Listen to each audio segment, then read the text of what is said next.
Alors, bonjour à tous. Voilà, aujourd'hui, je n'ai pas de thème précis que j'ai choisi. Je veux parler globalement sur les recherches que petit à petit nous approfondissons grâce à ce programme très spécial que Hachem m'a révélé, qui permet à la fois de déterminer le tikkun de la personne en trouvant sa lettre dans la Torah, son mot dans la Torah, son verset dans la Torah, et dans quelle section de la paracha est ce verset, en fonction, bien évidemment, tout cela du nombre de lettres, de mots et de versets étant dans le même secteur, et quelle est la paracha et son secteur, c'est-à-dire premier alia, deuxième alia, troisième alia, quatrième alia, cinquième alia, sixième alia ou septième alia. Eh bien, chers amis, c'est en fonction de cette chose-là que chaque Ben Israël, fils d'Israël, se reconnaît comme représentant de l'armée du ciel sur terre. C'est en travaillant sur sa lettre, de la manière dont Rabbi Shimon Bar Yochai dans le Zohar l'a expliqué, que derrière les mots de la langue sacrée, derrière les noms de la langue sacrée, derrière le texte, recherché et recopié exactement jusqu'au dernier iota avec un code précis qui ne change pas d'un seul yud, de la plus petite lettre, eh bien, qui est l'origine d'ailleurs de toutes les lettres, chacun pourra trouver sa lettre à partir de ce yud-là. Eh bien, c'est cette chose-là qui est la base de la Torah et de la relation qui existait au temps du Sinaï entre ce qu'on appelait l'armée du ciel et l'armée de la terre. C'est ce qui représente l'armée des enfants de la lumière, ou Bnei Aor, Bnei Or. Hein, Bnei Or, c'est Otiot, fils de la lumière, Ben Aor ou Ben Achocher, entre la lumière et les ténèbres. Dieu a séparé entre les fils de la lumière et les fils des ténèbres, il a séparé également, car ce sont les mêmes lettres.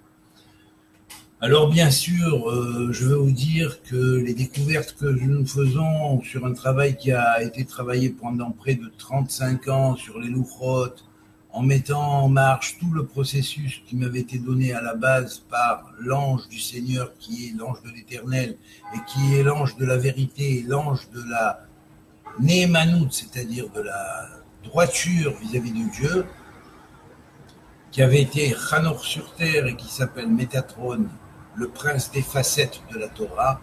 Eh bien, lorsque nous approfondissons la Torah de cette manière, avec cette clé reçue, eh bien, la Torah parle autrement. Elle nous parle un langage qui est pas forcément le langage que nous avons conçu, que certains maîtres ou connaissant des traditions bibliques, que ce soit des rabbins ou même des prêtres très qualifiés, ont pu élaborer. Parce que tout cela, ça ne tient pas la route vis-à-vis des découvertes que nous faisons pas à pas dans un véritable océan de Torah qui est océan dont une simple goutte d'eau peut représenter tous les commentaires faits au cours des temps, pour la simple bonne raison que chaque goutte d'eau de cet océan éclaire l'histoire et les histoires et la grande histoire de la Torah. C'est pas si simple, c'est pas si facile à élaborer comme nous, êtres humains, on prend un système, on dit ouais c'est comme ça, ouais on s'imagine que c'est comme ça. Oui, ben oui, tu t'imagines, c'est bien, tu t'imagines avec ta pensée humaine, mais face à ça, c'est pas toi qui décide, c'est lui qui décide. Ou Hachem, Adonai, Yudke Vavke, ou à Elohim. Voilà. C'est lui qui décide. Et là, on est devant des questions très profondes lorsqu'on sonde l'architecture numérique. C'est vrai que j'ai écrit un livre sur la Torah, la Kabbale de la Torah, Reine des Sciences, qui est assez extraordinaire et dont on peut se baser pour les bases de l'apprentissage de la connaissance de la Torah et pour essayer d'un peu savoir ce qu'on dit, hein, bien sûr, parce que Il y en a beaucoup qui parlent sans rien dire. Je suis désolé, mais c'est la génération actuelle, c'est comme ça. Donc ça, c'est la grande tare de la génération qu'on appelle dernière génération, pré-messianique, génération à tête de chien. Eh bien, c'est vrai, oui, quelque part, ça aboie beaucoup, mais ça fait rien du tout. Voilà. Alors, bien sûr, face à cette chose-là, un individu bien constitué, normalement constitué, ne peut être que désarçonné, ne peut être que surpris et étonné lorsque on va chercher sa lettre et qu'on la lui dévoile, et qu'on la lui dévoile à la Rabbi Shimon Bar Yochai qui a porté le Zohar, qui est la lumière d'en haut. Hein, le Zohar n'est pas un livre, le Zohar est une lumière céleste. Et la même lumière nous éclaire aujourd'hui, avec le développement de tout ce que Rabbi Shimon Bar Yochai avait pu donner en disant « Sache, mon fils », je dis mon fils parce que c'est un petit peu comme ça qu'il parlait, comme un père à ses fils, hein, que si Moïse avait voulu faire un texte ésotérique, il aurait fait un texte ésotérique extraordinaire, plus ésotérique que tous les textes ésotériques existants de traditions sacrées des peuples, même à leur état originel. Simplement, non, le texte a été codifié d'une manière que l'être humain puisse la lire et la comprendre à son premier niveau, avec sa jugeote humaine, avec son cerveau humain, des fois un cerveau seulement terrestre, matériel, qui fonctionne plus matériellement que spirituellement et qui a besoin d'une Torah, disons, un petit peu folklorique. Moi, j'appelle ça couscous boulette, excusez-moi l'expression, mais enfin, moi, j'appelle ça couscous boulette. Bon, ne vous vexez pas, c'est pour rigoler, mais enfin, face à la Torah dont on parle ici, la Torah messianique, c'est du couscous boulette. Voilà. Voilà.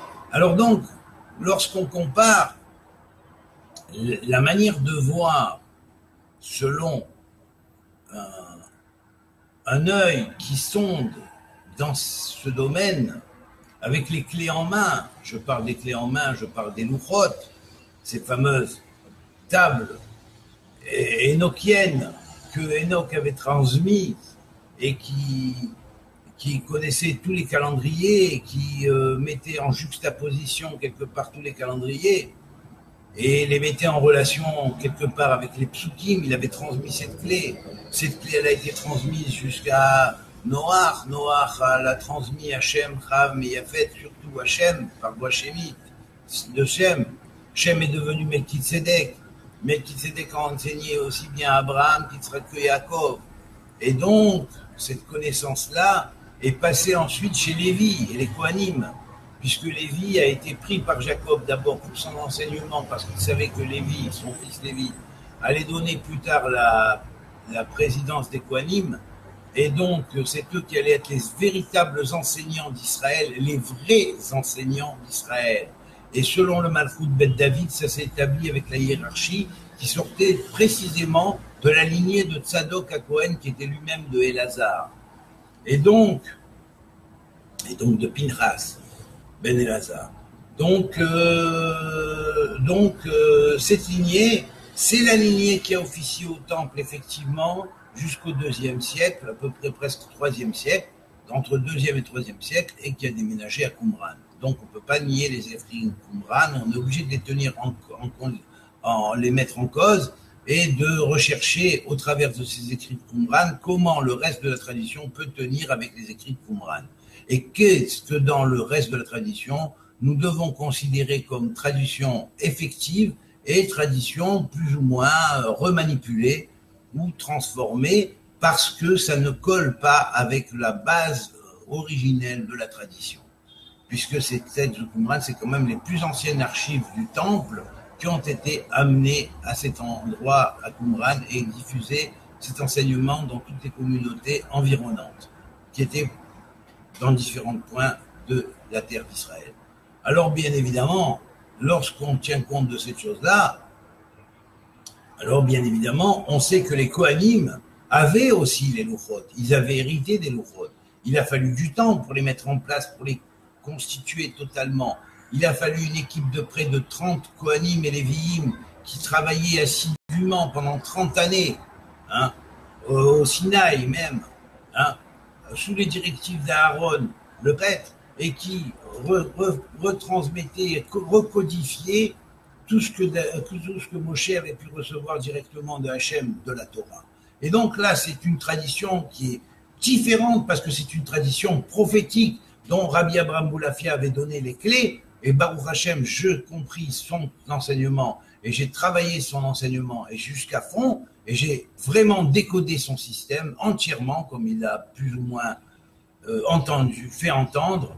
Une main viendra au travers du temps, comme l'a très bien écrit quelqu'un qui l'a très bien reçu cette information, viendra dans le couloir, au travers des couloirs de l'espace et du temps, et continuera ce que ma main n'a pas pu écrire et n'a pas pu codifier. Eh bien voilà, vous l'avez aujourd'hui, après plus de 35 ans de travail sur les louchot, on les a mis en place et grâce à cette torna, grâce à ce programme d'éclairage et de recherche sur les sections de ce qu'on appelle le Chashmal. Le Chashmal, c'est ce qu'a vu Ézéchiel, le Chashmal, c'est-à-dire la Merkava, l'électricité qui sortait de la Merkava. Mais c'est quoi le Chashmal? Le Chashmal, c'est en valeur numérique ce qu'on appelle le malbouche, ce qui s'habille, l'énergie qui s'habille dans des différents niveaux jusqu'à arriver au niveau de physique, de la lumière que nous connaissons. Mais au-delà de la lumière que nous connaissons, il y a la lumière de la Torah. Et la lumière de la Torah, c'est avec elle que Dieu a fait le monde. Et elle a 378 stations. Hashmal, c'est-à-dire 378 stations ou sections, dont chaque section est porteuse d'une connaissance précise et d'une hiérarchie précise de toutes les énergies divines. Et c'est comme ça que l'on connaît une personne quand on trouve sa lettre dans une de ces sections-là, ou de ces fragmentations de la Torah. On a les particularités de chaque âme, et en fonction de la lettre et de son verset et de son passouk, son passouk, donc, et de son nombre de mots et de sa lettre, eh bien, effectivement, c'est grâce à ça qu'on identifie l'individu. Alors, n'écoutez pas ce qu'on vous dit, oui, vous êtes dans la Torah du Tikkun, il faut faire le Tikkun, et le Tikkun c'est ci, et le Tikkun c'est ça. Ceux qui vous parlent du Tikkun ne savent même pas de quoi ils parlent. Vous m'excuserez, mais venez faire une confrontation avec moi, qui vienne, qui veut d'ailleurs. Hein, je suis prêt, hein, je relève le défi, automatiquement, hein, et puis ils verront bien où ça les mènera, hein, parce qu'on va prendre précisément leur texte à eux, et on va dire quel est leur Tikkun. Et là, bon, ben, il y aura des surprises, voilà, pour chacun. Voilà. Alors, chacun se définit en fonction de son tikkun, et puis s'il veut travailler sur son tikkun, alors il va travailler sur sa lettre, et il va l'ouvrir à la manière d'une rose, comme dit Rabbi Shimon Bar Yochai, et il va y avoir des noms de Dieu qui vont sortir de sa lettre, vous comprenez?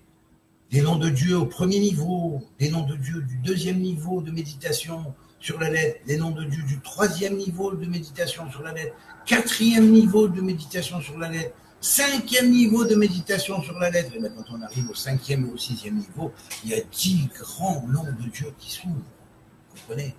Et ça, c'est quelque chose d'extraordinaire. Parce que toute la Torah est encodée dans ce grand nom de Dieu qu'on appelle le Shem HaMeforash.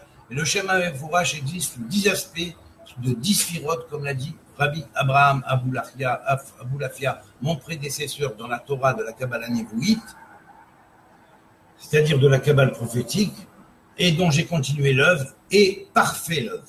Voilà. Alors maintenant, chers amis, à vous de voir, mais plus tard et très bientôt, le programme Bezrat Hashem sera fini et on pourra commencer l'analyse et on pourra commencer à remettre les choses en place et à faire un peu de l'ordre dans cette armée de gens indisciplinés de l'armée d'Israël qui ne sont pas du tout en relation avec l'armée d'en haut, qui elle est en unité totale. Eh bien, on pourra remettre cette unité totale au fur et à mesure dans la bonne ligne droite.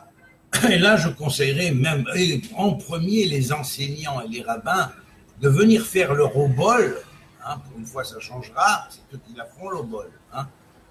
Pour recevoir l'enseignement et la base de leur tikkun, la base du travail qu'ils doivent faire sur eux-mêmes. Et après ça, ils seront vraiment beaucoup plus aptes à diriger les gens et à leur montrer leur voie et leur dévoiler le cheminement de leur âme et du développement de leur âme jusqu'à ce que chacun de nous atteigne la possibilité de réaliser l'étincelle messianique qui est en nous et chacun devienne son propre messie quelque part, hein, son propre messie quelque part dans son propre monde et que chacun de nous devienne finalement l'héritier des 310 mondes que Dieu lui réserve pour son monde futur. Voilà. Et il pourra déjà, dès lors, commencer à les connaître en propre par rapport à lui et par rapport à son propre point de vue. Voilà, j'ai dit ce que j'avais à dire. J'espère que vous avez bien reçu le message. Faites-le passer. En tout cas, bon, je ne vais pas trop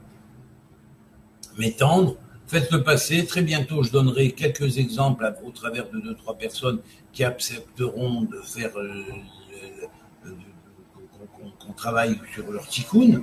Eh bien sûr. Et à ce moment-là, bon, ben, je dirai, voilà, toi, telle chose, ta lettre est comme ça. Je montrerai éventuellement quelques bases de la lettre de la personne. On essaiera de faire ça en prise d'écran. Et à ce moment-là, voilà, vous aurez un exemple. Et après, à vous de voir, vous de faire, et investissez dans le projet, parce qu'il y a à investir dans le projet, et que Dieu nous aide à réaliser ce programme jusqu'à son fond, parce que là, c'est le premier niveau, mais après, il y aura d'autres niveaux pour le développement et pour trouver les systèmes de méditation de chacun, où il pourra directement se connecter avec Dieu pour se soigner, pour recevoir la bénédiction, pour recevoir la lumière, pour se connecter, pour envoyer de l'amour autour de lui, pour envoyer de l'unité, et ainsi de suite. Et toutes ces choses-là, ça vient et ça découle de source par la suite. Voilà, c'est comme ça que ça marche. Et c'est ça l'armée du ciel. Et en parallèle avec l'armée de la terre, c'est pas toutes les sornettes qu'on vous raconte n'importe quoi sur le tikkun et sur venez payer votre tikkun comme certains font 200 shekels pour un tikkun précis, 2000 shekels pour le tikkun total de toutes les erreurs que vous avez faites. Ça raconte n'importe quoi, ça c'est même pas rien du tout, et ça se fait passer pour des kabbalistes, et c'est du 0 double 0. Excusez-moi, c'est pas bien de laisser ces choses-là traîner, parce que franchement c'est une escroquerie. Excusez-moi. Voilà. Là vous ferez comme si vous ferez le don au prêtre, simplement, et là croyez-moi, c'est de la prêtrise, et c'est de la vraie prêtrise. Voilà, merci Hachem de m'avoir dévoilé cette clé extraordinaire qui remet tout le puzzle en marche et tout le puzzle en forme, mais non seulement le puzzle de la Torah d'Israël, mais de la Torah universelle d'Israël répandue parmi toutes les nations qui verront chacune dans leur domaine précis comment la Torah d'Israël éclaire leur domaine précis et que si on l'enlève, eh ben leur domaine précis, il devient un peu réglé à un moment donné. Voilà, c'est ça la Torah. Kol Touv, amitié à tous. Merci à vous tous que je vois qui êtes branchés. Merci Marc Cohen, merci Michael Attal, Ourim Betoumi, mon cher ami. Et puis, bon, ben, vous tous qui regardez, ben, j'espère que vous mettrez un petit peu des likes, vous transmettrez, partagerez le post et que ne le laissez pas comme ça parce que quand on reçoit, c'est pour donner. Donc, vous recevez, donc donnez. Voilà ce que vous recevez. Vous n'êtes pas obligé de faire des commentaires dessus sur des choses que vous ne connaissez pas encore, mais que vous connaîtrez parce que un jour, vous les connaîtrez. Voilà. Et assez prochain, parce que Dieu va ouvrir les cerveaux, va ouvrir les mémoires et va rendre les gens qui sont dépendants de peaux qui enseignent des pecnoderies hein, sur la Torah, hein, qui les baladent dans le labyrinthe de la Torah couscous boulette, et ben voilà, ben, au moins un de ces jours, vous comprendrez que la Torah, c'est du sérieux. Voilà, c'est tout. C'est du vraiment sérieux, c'est du vraiment, vraiment, vraiment sérieux. Voilà. C'est pas des faux semblants et de la religion et de la religiosité. Voilà. C'est un mode de vie. Kol Touv, amitié à tous, que Dieu vous bénisse et qui vous donne beaucoup d'énergie. Comme la Torah me donne beaucoup d'énergie, du reste, quand je la creuse de cette manière. Voilà. À très bientôt, chers amis.